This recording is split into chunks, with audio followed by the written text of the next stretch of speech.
Saint Elizabeth of Hungary, the queen who served the poor. What would you do if you had everything, wealth, status and power, but heard a whisper in your heart calling you to give it all away? This is not a fairy tale. This is the true story of Saint Elizabeth of Hungary, a young queen who chose love over luxury, service over status, and Christ over comfort. Born into royalty, she could have lived a life of indulgence. Instead, she chose to walk with the poor, feed the hungry, and heal the broken, not as a ruler from above, but as a sister beside them. Her life is a powerful challenge to each of us today. What if greatness doesn't come from being served, but from serving? Elizabeth was born in 1207, the daughter of the King of Hungary. At the age of 4, she was promised in marriage to the Prince of Thuringia, a noble land in present-day Germany. Though her life was arranged around courtly duties and political alliances, her heart was always drawn to something deeper: God's love for the poor. Even as a child, she would sneak bread from the royal kitchen to feed the beggars at the palace gates. And when she grew older and married Louis, the future Landgrave of Thuringia, she used her influence and resources to build hospitals, orphanages, and shelters. She didn't just give from a distance. She entered the streets, washed wounds, tended to the dying, and embraced the rejected. One famous story tells how she was caught by her husband while carrying bread under her cloak. When he demanded to see what she was hiding, the bread miraculously turned into roses, revealing the purity of her intentions and the grace of her mission. But life was not always kind to her.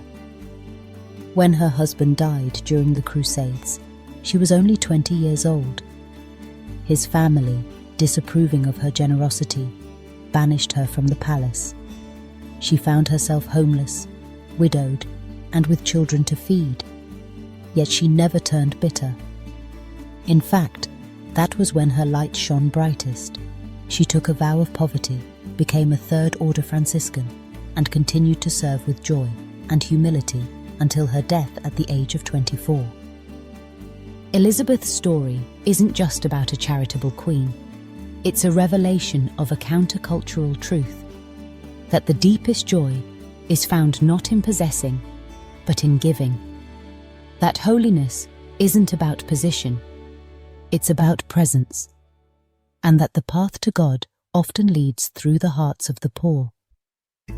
In a world obsessed with image, she invites us to rediscover intimacy with Christ through simplicity and solidarity.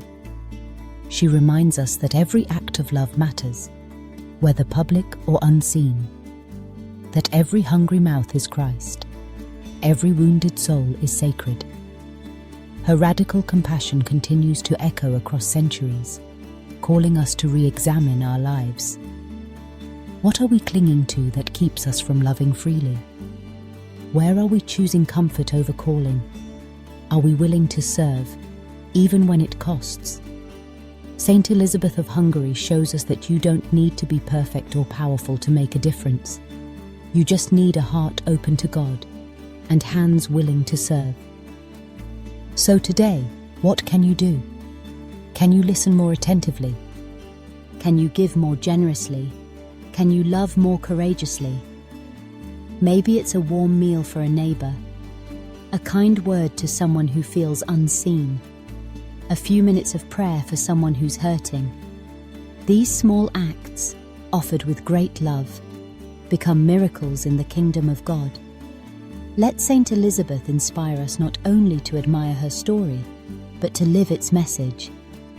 Because when we serve the poor, we don't just imitate saints, we encounter Christ himself. And that, my friends, is the only crown worth chasing.